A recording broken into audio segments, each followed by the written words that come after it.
What's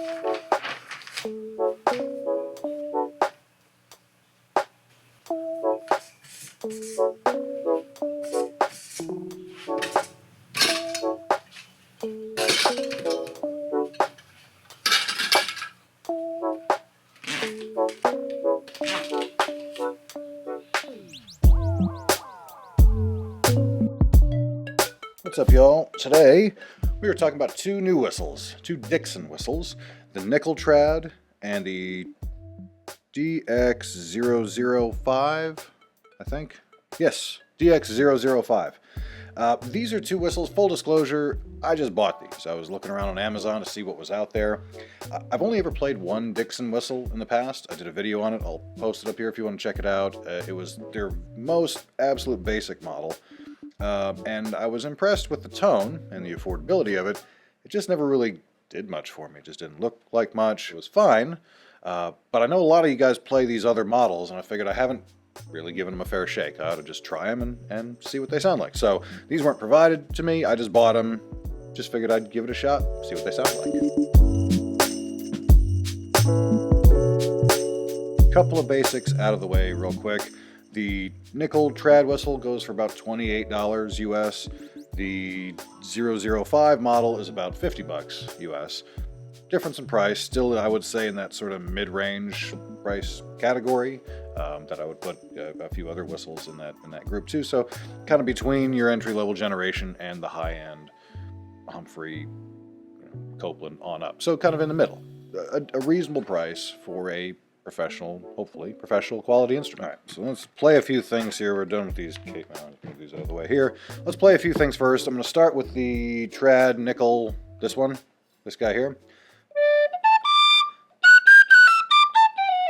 Ooh, it's got kind of a cool, old school, gritty sound. I don't know if you can hear that.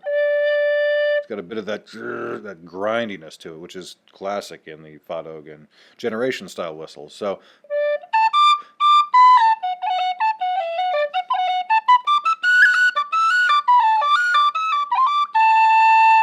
Yeah, it's got a good responsive range. It responds easily between the two octaves. No problems there.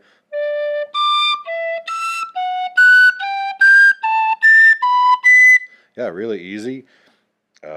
Surprisingly nice for $30. That's a pretty good deal, I would say. It's a nice sounding whistle. Let's find out what $50 gets you. Now, one point I should have made earlier, they're both tunable. This one, yeah, you just move the head joint around a bit. You can take it off completely if you want to. The $50 here, this is, what is this called? DX005. It's got kind of like an actual tuning slide, which is, I assume, a big part of that other cost. Kind of cool, especially in something that is only $50. That's not bad. Both made out of, well, this is made out of plastic completely. I assume this is some sort of metal and plastic combination. Anyway, yeah, let's try the 005 here.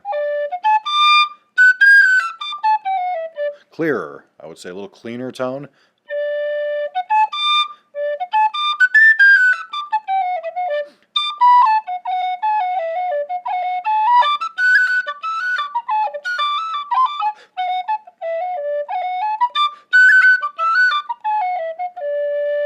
Yeah, cleaner sound, I would say.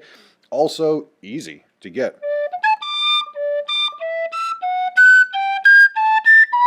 Doesn't require a lot of air, and the amount of air between the two octaves is surprisingly close. Given that so many whistles, you really have to lean on them to get to that top octave. So,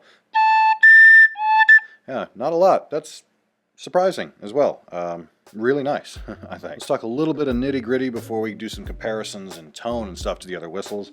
I want to bring out my always handy kitchen scale and just compare some weights, because I think that's something it's worth considering. It's worth considering. May not be a huge factor to you, but let's see. So 1.15 ounces, 31 grams, okay, versus, surprised. This one's actually a little lighter.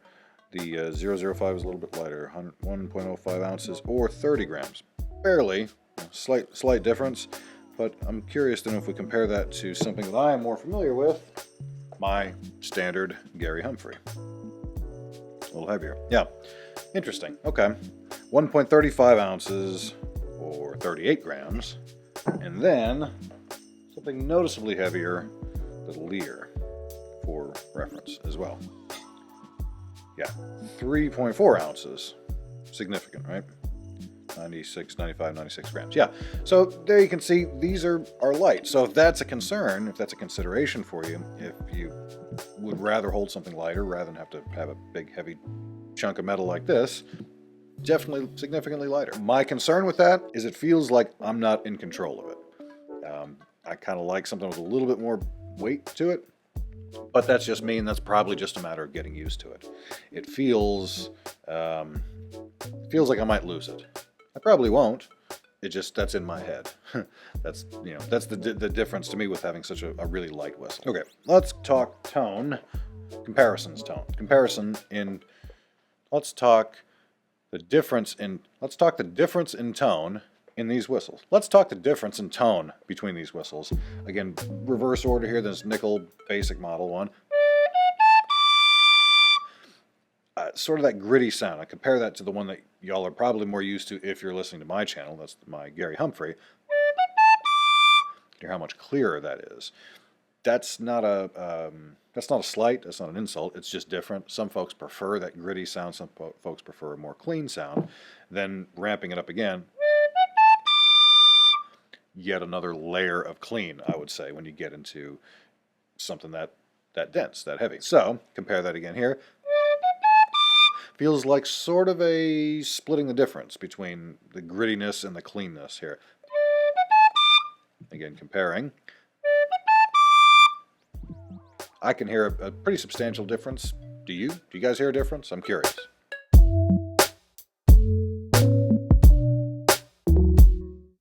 Volume is another interesting comparison, which, as I was testing these, I think, that lower octave, I believe that one is louder. Sounds louder to me. Sounds like this one has a stronger low end. I'm curious on the upper octave. Middle octave D, that's still pretty strong.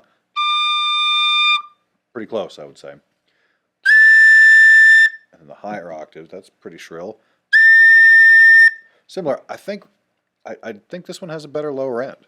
At least a louder lower end. Let's compare.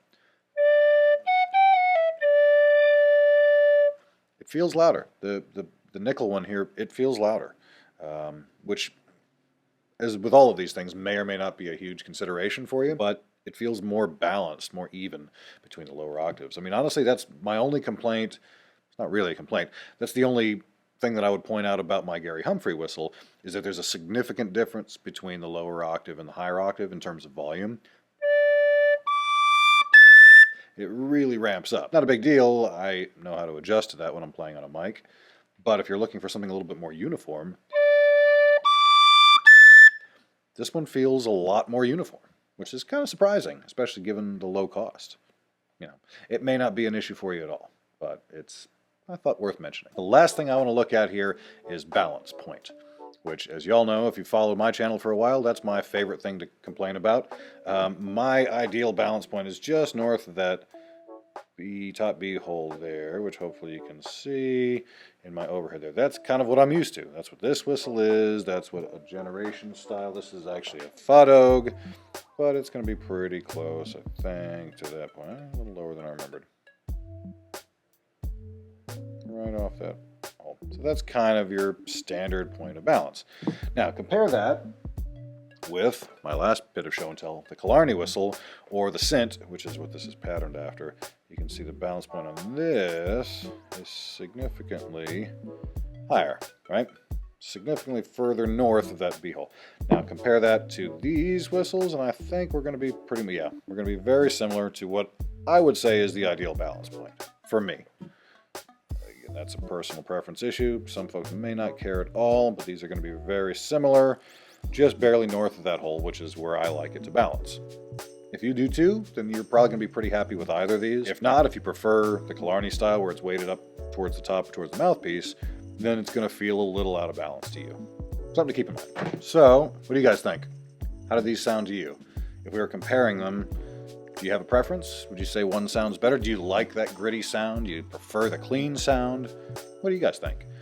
I'm not in any big hurry to switch whistles, so I was mostly just curious. I wanted to hear what these sounded like because a lot of you guys play these Dixon whistles, and it kind of felt odd that I really hadn't done a deep dive on them. I'd only ever played the one, so now I've played a couple more.